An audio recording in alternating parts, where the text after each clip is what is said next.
किसानों को ये पूंजीपतियों के हाथ में बंधक रखना चाहती है सरकार कि किसानों की नहीं, बेरोजगारों की नहीं, जनता की सरकार नहीं है। ये केवल मुट्ठी भर कारपोरेट घराने पूंजीपतियों की सरकार है। तरफ किसान हमारा खड़ा हुआ है और उसी के सामने वही जवान खड़ा हुआ है उन्हें रोकने के लिए। लेकिन देश की आत्मा है किसान। तीनों कानून किसान के लिए डेथ वारंट की तरह से है। मैं पुलिस भाइयों से, पैरामिलिट्री फोर्स के लोगों से मैं प्रार्थना करता हूं कि तुम अपने बाप और भाई पर लाठी गोली मत चलाओ। नमस्कार, आप देख रहे हैं जनता फोरम। मैं हूं आपके साथ रजत पांडे।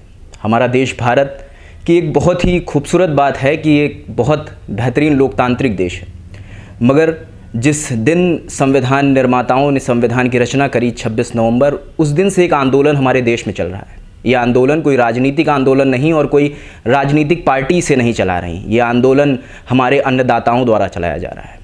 एक बड़ा विषय है सोचने पर कि अन्नदाता इस बात पे क्यों मजबूर हो गए कि वो अपने खेत खलियान छोड़कर दिल्ली के बॉर्डर पर आ गए हैं और अपनी बात रखने पे मजबूर हैं। हम लोग का जो पेट भरते हैं वो आज खुद भूखे रहने पे मजबूर हैं अपनी मांगों को लेकर। इस मुद्दे पे बात करने के लिए समाजवादी के वरिष्ठ नेता, समाजवादी पार्टी के नेता प्रतिपक्ष श्री राम गोविंद चौधरी जी हमारे साथ हैं बात करने के लिए। राम गोविंद जी, पहले तो जनता फोरम में बहुत बहुत स्वागत है आपका। बहुत बहुत धन्यवाद आपको। राम गोविंद जी, आपने जयप्रकाश नारायण जी का जो आंदोलन था उससे भी जुड़े रहे और ये भी एक बड़ा आंदोलन है सर। कैसे देखते हैं इस किसान आंदोलन को आप सर?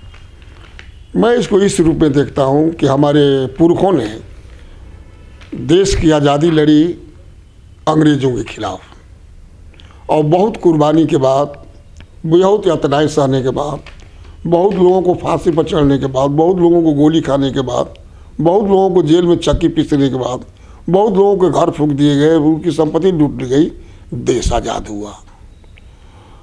फिर दूसरी बार श्रीमती इंदिरा गांधी के राज में सन 1971 में प्रचंड बहुमत में आई हुई थी, और प्रचंड बहुमत के इतना मुल्क में अहम समा गया कि 74 आते इस देश में महंगाई, भ्रष्टाचार, बेरोजगारी चरम सीमा पर बढ़ गई।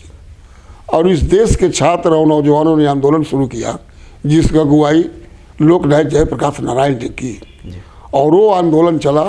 इंदिरा गांधी जी जयप्रकाश जी की बात नहीं मानी, आंदोलनकारियों की बात नहीं मानी। न महंगाई कम किया, न भ्रष्टाचार कम हुआ, न बेरोजगारी कम हुई, और इसलिए उनको इमरजेंसी लगानी पड़ी। और इमरजेंसी में सारे देश के नेताओं को बंद कर दिया गया, छात्र नेताओं को बंद कर दिया गया, नौजवानों को बंद कर दिया गया, पत्रकारों को बंद कर दिया गया, प्रेस पर सेंसरशिप लगा दी गई, मानवाधिकार को खत्म कर दिया गया, संविधान को स्थगित कर दिया गया। और लेकिन हिंदुस्तान की ये जनता है, सारी एजेंसियों ने उनको सूचना दी कि अब आप इमरजेंसी हटा सकती हैं, चुनाव कराएंगी तो 71 से भी भारी बहुमत से आप जीतेंगी। और जब चुनाव हुआ, साइलेंट वार हुआ, इंदिरा गांधी के सुपड़ा साफ हो गया जी। अब ये तीसरी लड़ाई है देश में जी। किसानों की जो लड़ाई है, ये भी आज़ादी की ही लड़ाई है।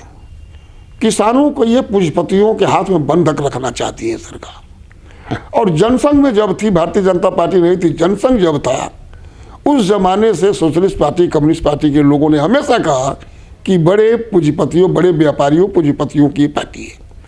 लेकिन सन 14 के चुनाव जब MP के हो रहा था, लोकसभा का उम्मीदवार थे गुजरात के मुख्यमंत्री माननीय नरेंद्र मोदी जी, उन्होंने नकली नकाब पहना किसानों का, और उन्होंने भाषण दिया कि किसानों, हम तुम्हारे बेटा हैं, हमको सत्ता दो, हम तुम्हारे संपूर्ण कर्जा माफ कर देंगे, 2 साल के अंदर तुम्हारी दुगुनी आय कर देंगे। किसान झांसा में आए, वोट दिया, क्योंकि पूरा देश किसान है। जीते, 19 में भी जीते, लेकिन असली चेहरा उनका अब उजागर हो गया कि किसानों की नहीं, बेरोजगारों की नहीं, जनता की सरकार नहीं है। ये केवल मुट्ठी भर कारपोरेट घराने पूंजीपतियों की सरकार है। ये जो तीनों कानून जो ले आए गए हैं, ये तीनों कानून कारपोरेट घराने और पूंजीपतियों, अंबानी, अडानी और जितने कारपोरेट घराने हैं, देसी विदेशी, सबके हितों की रक्षा के लिए कानून बना। क्यों कि जितना चुनाव में पैसा खर्च करती है भारतीय जनता पार्टी, दुनिया की सबसे बड़ी धनी पार्टी मानी जा रही है, तो पैसा तो न किसान देगा, न गरीब देगा, वो तो देगा कारपोरेट घराना। और दिया भी जी। ये उम्मीदवार ही बने पांडे जी प्रधानमंत्री के धमकी दे करके कि अगर हमको नहीं प्रधानमंत्री के उम्मीदवार बनाया जाएगा तो ये देश के पूंजीपति भारतीय जनता पार्टी को चंदा नहीं देंगे। हमको बनाया जाएगा तो देंगे। तो उनका कर्ज उतार रहे हैं ये जी। सारा चीज़, रेलवे स्टेशन बेच दिया गया, एयरपोर्ट बेच दिया, सारे सार्वजनिक उपक्रम बेच दिए गए। अब एक खेती बची थी, इसको भी कारपोरेट घरानों के हाथों गिरवी रखने का सारा षड्यंत्र भारतीय जनता पार्टी और नरेंद्र मोदी जी कर रहे हैं। चौधरी जी, जो हमारा पेट भरता है, जो किसान, वो आज बॉर्डर पे है और बारिश भी हो रही है, वो बारिश भी झेल रहा है। उसके बाद उसको मिलता क्या है? उसको खालिस्तानी कोई कह देता है, कोई कहता है ये आतंकवादी। उनका ये कहना है कि ये किसान है ही नहीं। और हर बार अगर पिछले कुछ आंदोलनों को देख लें, कुछ प्रोटेस्ट को देख लें, तो हर बार पहले सरकार का ये दावा रहता है कि ये लोग नागरिक नहीं हैं, ये किसान नहीं हैं, ये जो आंदोलन कर रहे हैं ये देश की व्यवस्था बिगाड़ने को कर रहे हैं। तो ये हर बार इसको कैसे देखते हैं कि जब भी जो व्यक्ति अपनी मांगों को लेकर खड़ा होता है, या तो वो पाकिस्तानी हो जाता है या तो वो देशद्रोही हो जाता है। ये हर बार ये इसको कैसे देखेंगे सर? ये तो बहुत ही निंदनीय है जी। किसान इस देश का रीढ़ है। जब हमारे देश में इतना भी कल कारखाने और उद्योग का नहीं लगा था जी। तो डीजीपी बढ़ाने में मुख्यतः किसानों का ही हाथ था। जी। अब भले कुछ कम हो गया है, लेकिन देश की आत्मा है किसान। किसान देश के और देश के बाद भी लोगों का पेट भरने का काम करता है। कोई न लोहा खाएगा, न सोना खाएगा, न चांदी खाएगा, न ईंट खाएगा। खाना है अन्न, चाहे आप किसी तरह से उसको बना के खाएं, चाहे बड़ा बड़ा कारपोरेट घराना हो, चाहे कोई बादशाह हो, चाहे प्रधानमंत्री हो, चाहे जो भी हो, खाना है अन्न। अन्न पैदा करता है किसान। जी। प्रधानमंत्री जी के घर किसानी नहीं है, मुख्यमंत्री जी के उधर घर किसानी नहीं है। जी। तो किसान का दर्द वही जानेगा जो किसान हो, जो किसान का बेटा हो, किसान के घर से आया हो। जाके पैर फटे बेवाई, जिया के पैर न फटे बेवाई, ओका जाने पीर पर आई। ये तो कहेंगे। जैसे आप किसी देश के हित की बात करते हैं, छात्र आंदोलन कर रहा है का, तो ये पाकिस्तान के इशारे पर कर रहा है। कोई कर्मचारी आंदोलन कर रहा है का, तो ये चीन के इशारे पर कर रहा है।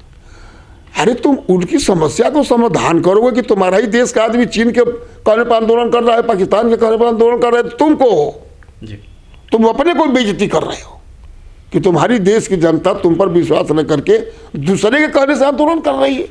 तब तुम काहे को बैठे हो प्रधानमंत्री के पद पर, तुम काहे को बैठे हो मुख्यमंत्री के पद पर? ये देश का सच्चा किसान है।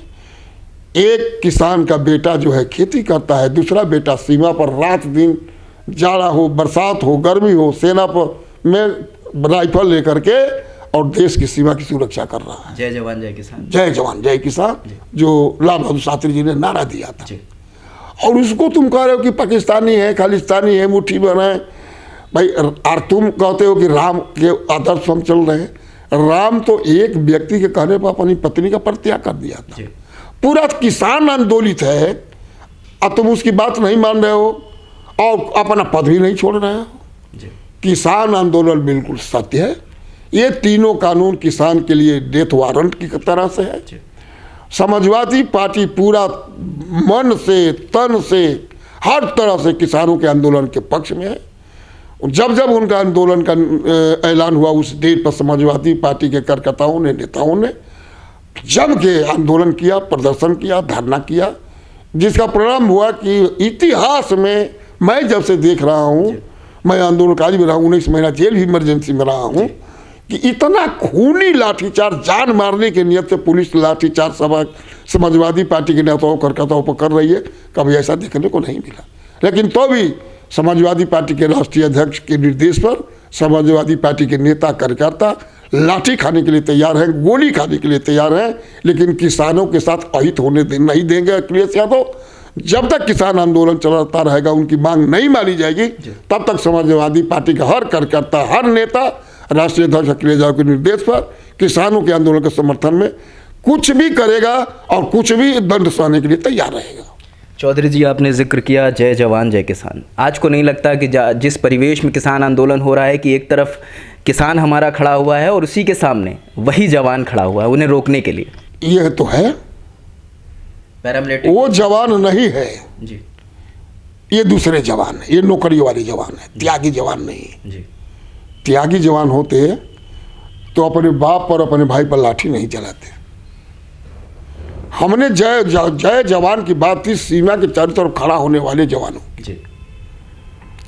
और जब पुलिस ने इतना लाठी चार्ज करने लगी 74 के आंदोलन में, तभी जयप्रकाश जी ने आह्वान किया था कि पुलिस को अपने देश की या सेना को अपने देश की जनता पर गोली चलाना नहीं चाहिए, अपने देश की जनता पर। मैं जयप्रकाश आंदोलन का एक सिपाही हूँ, जबरदस्त आंदोलन हम लोगों ने किया। मैं भी आपके माध्यम से, मैं पुलिस भाइयों से, पैरामिलिट्री फोर्स के लोगों से मैं प्रार्थना करता हूँ कि तुम अपने बाप और भाई पर लाठी गोली मत चलाओ। चौधरी जी, इस कल 7वें दौर की जो बैठक थी वो भी असफल रही। अब 8 तारीख को डेट दी गई है। क्या लगता है ये आंदोलन कितनी दूर जाने वाला है? ये आंदोलन जब तक किसानों की मांग नहीं मानी जाएगी तब तक आंदोलन चलेगा, और तब तक चलेगा अगर या तो मांग मानना पड़ेगा और नहीं तो दिल्ली की कुर्सी छोड़नी पड़ेगी, लखनऊ की कुर्सी छोड़नी पड़ेगी, मध्य प्रदेश की कुर्सी छोड़नी पड़ेगी। चौधरी जी समाजवादी पार्टी के वरिष्ठ नेता हैं, किसान भाइयों के लिए क्या संदेश है इस चैनल के द्वारा? मैं किसान भाइयों से आग्रह करता हूं कि अपनी मांग मंगवाने तक शांतिपूर्वक अपने आंदोलन, धरना, प्रदर्शन को जारी रखें। समाजवादी पार्टी के राष्ट्रीय अध्यक्ष अखिलेश यादव जी आपके हर कदम के साथ हैं। हम भी आपके साथ लाठी खाएंगे, गोली खाएंगे, अगर फांसी पर सरकार चढ़ाएगी तो फांसी पर भी चढ़ेंगे। अखिलेश यादव का एक एक कार्यकर्ता अखिलेश जी का देश पर कुर्बानी देने के लिए, किसान आंदोलन के लिए तैयार है। नमस्कार चौधरी जी, इतना समय देने के लिए। हमारे साथ नेता प्रतिपक्ष राम गोविंद चौधरी जी थे, जिन्होंने बड़ी बेबाकी से अपनी बात रखी। इस साक्षात्कार से जो भी जुड़ा सवाल हो आपका, आप कमेंट सेक्शन में बता सकते हैं। आपके सवालों को लेकर एक बार फिर हम राम गोविंद चौधरी जी से मुलाकात करेंगे और आपके सवालों का हर मुमकिन जवाब आप तक पहुंचाने की कोशिश करेंगे। शुक्रिया।